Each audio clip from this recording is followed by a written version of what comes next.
नमस्कार, जय हिंद दोस्तों। तो कैसे हैं आप लोग? सब बढ़िया, ठीक ठाक। तो आज हम लोग पढ़ने जा रहे हैं महान्यायवादी तथा नियंत्रक एवं महालेखा परीक्षक। ठीक है ना। ये बुक है कॉस्मोस पब्लिकेशन का, एनसीईआरटी सार संग्रह। लेखक है महेश कुमार वर्णमाल और कुणाल वर्मा। ठीक है ना। वन लाइनर है। क्लास 6 से 12 तक सारा जितना भी पॉइंट है इसमें सारा इंक्लूड किया गया। और हम लोग आज पढ़ेंगे, टॉपिक है महान्यायवादी तथा नियंत्रक एवं महालेखा परीक्षक। भारतीय राज्य व्यवस्था का टॉपिक है, इंडियन पॉलिटी का ये टॉपिक है। तो चलिए हम लोग स्टार्ट करते हैं। न्यू एडिशन का बुक मार्केट में आ चुका है, आप जाके ले सकते हैं। ठीक है। भारत के तीन विधि अधिकारी, भारत के तीन विधि अधिकारी यानी कानून, विधि मतलब होता है कानून। तीन विधि अधिकारी कौन है? भारत के महान्यायवादी है ना, भारत का महान्यायवादी attorney general of India, Bharat का महाधिवक्ता सॉलिसिटर जनरल ऑफ इंडिया, तीसरा है भारत के अपर महाधिवक्ता additional solicitor general of India. ठीक है ना। तो भारत का महान्यायवादी, भारत का महाधिवक्ता, भारत का अपर महाधिवक्ता, ये तीन है भारत के तीन विधि अधिकारी है। ठीक है ना। भारत का प्रथम महान्यायवादी कौन थे?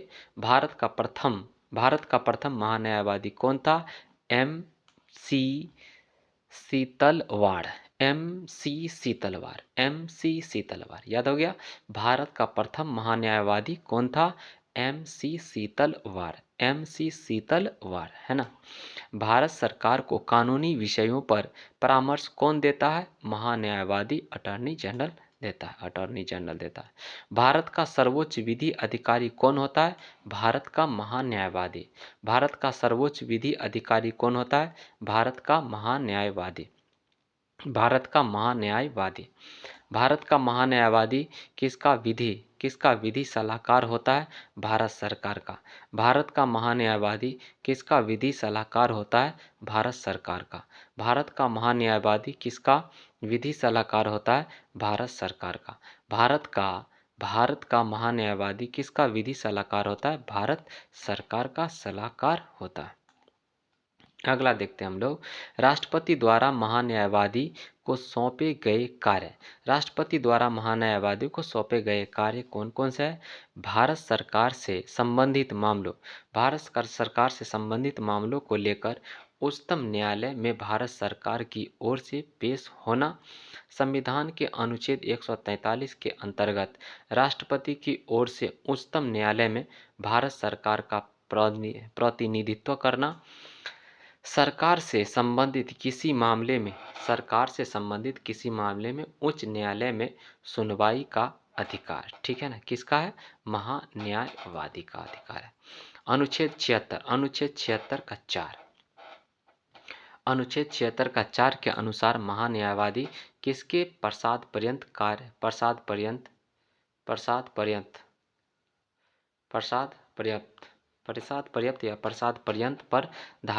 पद धारण करेगा? तो राष्ट्रपति के द्वारा। ठीक है ना। तो अनुच्छेद 76 के 4 के अनुसार महान्यायवादी किसके प्रसाद पर्यंत पद धारण करेगा? तो राष्ट्रपति के अनुसार। भारत का महान्यायवादी को संसद के दोनों सदनों में बोलने, कार्यवाहियों में सम्मिलित होने, किसी भी संसदीय कमेटी का सदस्य होने का अधिकार है, परंतु वोट देने का अधिकार नहीं है ना। भारत के महान्यायवादी को संसद के दोनों सदनों में बोलने, कार्यवाहियों में सम्मिलित होने, किसी भी संसदीय कमेटी का सदस्य होने का अधिकार है, परंतु वोट देने का अधिकार नहीं है। अगला है सॉलिसिटर जनरल कौन होता है? महान्यायवादी का अधीनस्थ। सॉलिसिटर जनरल कौन होता है? महान्यायवादी का अधीनस्थ है ना। भारत का महान्यायवादी का अधीनस्थ। महान्यायवादी का क्या होता है? अधीनस्थ होता है ना। उसको हम लोग भारत का क्या बोलते हैं? महाधिवक्ता, सॉलिसिटर जनरल ऑफ इंडिया को। वर्तमान में भारत के महान्यायवादी कौन हैं? वर्तमान में भारत का महान्यायवादी कौन है?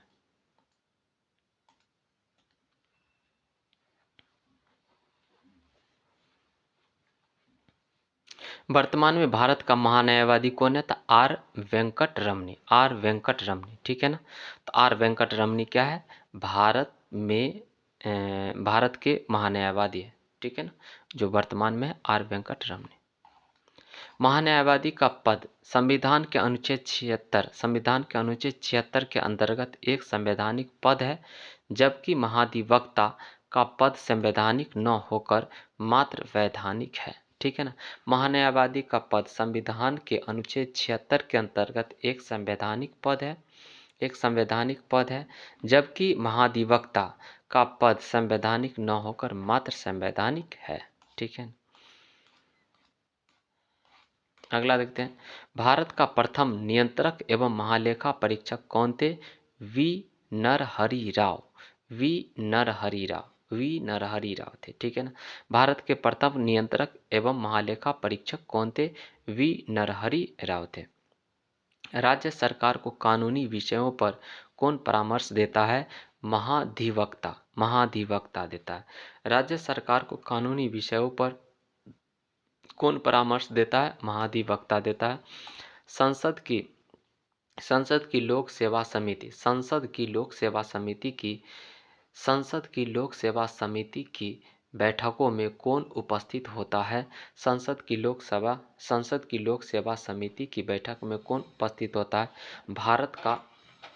भारत का नियंत्रक एवं महालेखा परीक्षक, भारत का नियंत्रक एवं महालेखा परीक्षक।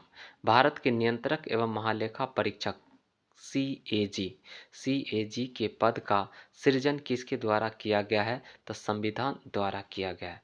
भारत के नियंत्रक एवं महालेखा परीक्षक सीएजी के पद का सृजन किसके द्वारा किया गया है? संविधान द्वारा किया गया है।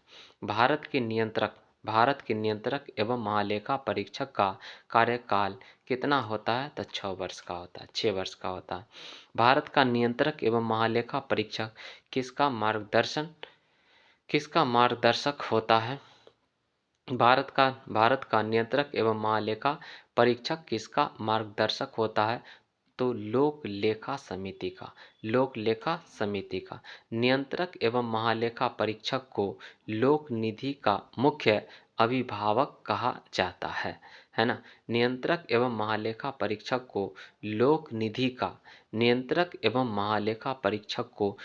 निधि का मुख्य अभिभावक कहा जाता है ना। राज्य एवं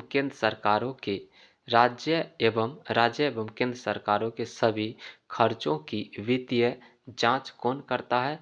नियंत्रक एवं महालेखा परीक्षक। कौन करता है जांच? नियंत्रक एवं महालेखा परीक्षक।